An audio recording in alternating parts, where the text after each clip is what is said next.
আসসালামু আলাইকুম প্রিয় ইউটিউব বন্ধুরা, নিশ্চয়ই ভালো আছেন।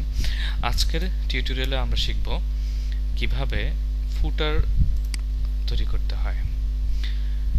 তো ফুটার হচ্ছে আমরা একটি স্ট্রাকচার আপনাদেরকে দেখিয়েছিলাম সম্ভবত দু থেকে তিনটা টিউটোরিয়াল আগে। সেই স্ট্রাকচারে আমরা দেখেছিলাম ফুটার হচ্ছে সর্বনিম্নের পার্টটুকু, অর্থাৎ টোটাল ওয়েবসাইটের নিচের দিকে যে অংশটুকু থাকে সেটাকে ফুটার বলে। তো আমরা মনে রাখতে হবে যে HTML কে যখন একটি ব্রাউজার রিড করে তখন সে HTML এর অর্থাৎ ক্রমান্বয় অনুসারে একটা একটা করে কম্পাইল করা যায়। তো সেই হিসেবে আমরা যদি ফুটার আমরা দিতে চাই তাহলে অবশ্যই আমাদেরকে মেইন কন্টেন্টের নিচে দিতে হবে। তো এখানে আমরা একটা ডিভ নিব, আমরা একটা আইডি নিব, আইডি ফুটার ডিভ। আমরা ফুটার নিয়ে নিয়েছি। এখন যেটা করতে হবে সেটা হলো আমাদের স্টাইল করতে হবে। স্টাইল শিটে আমাদের ফুটার অ্যাড করতে হবে। যেহেতু আমরা আইডি নিয়েছি অবশ্যই আমাদের হ্যাশট্যাগ দিতে হবে ফুটার। আমরা ব্যাকগ্রাউন্ড কালার দেব, আমরা ব্যাকগ্রাউন্ড কালার দেব মেইন কন্টেন্ট অনুযায়ী। মেইন কন্টেন্টে যে ব্যাকগ্রাউন্ড কালার আছে আমরা সেটাই এখান থেকে কপি করে নেব। আমরা এটাই কপি করে নিই, control C then control V. Okay, done. Font size, background colour, margin right, তারপরে মার্জিন লেফট, মার্জিন রাইট আমাদের এখানে আমরা শুধু একটা মার্জিন ইউজ করব, margin 10 pixel, padding 10 pixel, okay. Border radius 8 pixel, okay. And আমরা আরেকটা জিনিস এখানে আচ্ছা আমরা আগে সেভ দিই এবং এখানে রিফ্রেশ করি। দেখুন আমাদের ফুটার চলে আসছে। এখানে ফুটার আসছে, কিন্তু সেই ফুটারটা কার সাথে ওভারফ্লো হয়েছে? আমাদের সর্বশেষে আমরা যে ইমেজ সাইডবার তৈরি করেছি তার সাথে ওভারফ্লো হয়েছে, অর্থাৎ ফুটারের উপরে ইমেজটা চলে আসছে। এখন এই সমস্যার সমাধান কিভাবে করা যায়, তো চলুন আমরা এটাও একটু দেখে নিই।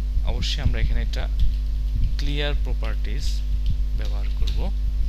সেই ক্লিয়ার প্রপার্টিজে আমরা রাইট কিংবা লেফট, আমরা আগেই ক্লিয়ার প্রপার্টি ইউজ করেছি রাইট সাইড দিয়ে, অর্থাৎ আমাদের ডান সাইডে আমাদেরকে ক্লিয়ার করতে হতো।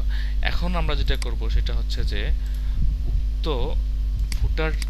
ফুটারের উভয় পার্শ্বে, অর্থাৎ তার বোথ সাইড রাইট এবং লেফট সাইড উভয় পাশে আমরা তাকে ক্লিয়ার করে নেব, যাতে কোনো আগের যে কন্টেন্টগুলো আছে সেই কন্টেন্টগুলোর সাথে সে কোনোভাবে ওভারফ্লো ঘটনায় না পড়ে।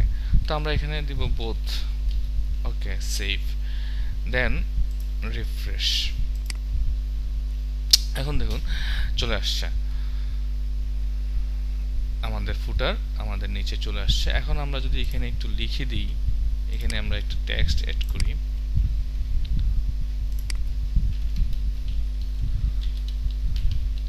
h2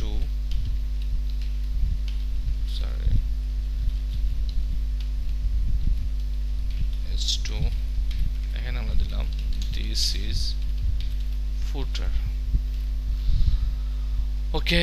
নাও রিফ্রেশ, দেখুন চলে আসছে this is footer। তো প্রিয় বন্ধুরা, আমাদের মোটামুটি একটি ওয়েবসাইট ডিজাইন ওয়েবসাইট দাঁড়িয়ে গেল। যে ওয়েবসাইটটা পুরোপুরি রেসপন্সিভ, আমরা মোবাইলে দেখতে চাই কিংবা ট্যাবে দেখতে চাই, যেখানেই দেখতে চাই না কেন আমাদের অবশ্যই কাজ করার কথা।